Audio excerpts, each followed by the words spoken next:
Рев на мотори и свистене на гуми огласиха центъра на Смолян в неделния ден.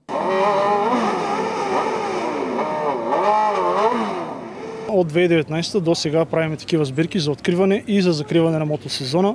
Един път е в началото на сезона и закриването е в края на сезона от септември месец. Всяка една сбирка опитваме да я правим с благотворителна цел, не само да се съберем, да се видим, да открием сезона и да можем да помогнем на дете или човек в нужда. Благотворителната кампания този път беше за 9-годишния Виктор Иванов от Златоград. Детето страда от детска церебрална парализа и има нужда от постоянна рехабилитация.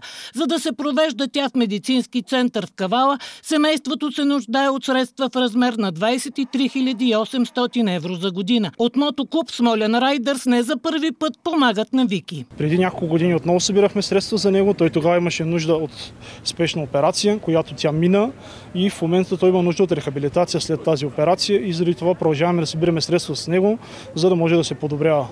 Обожавам моторите и решихме да дойдем на феста, тъкмо с добра инициатива, да дарим някой лев на хората. От колко време карате мотори? Какво е чувството?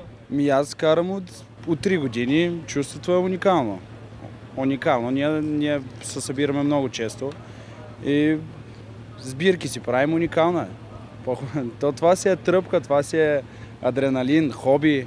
При откриването на сезона мотористите призоваха и за толерантност на пътя от страна на всички участници в движението.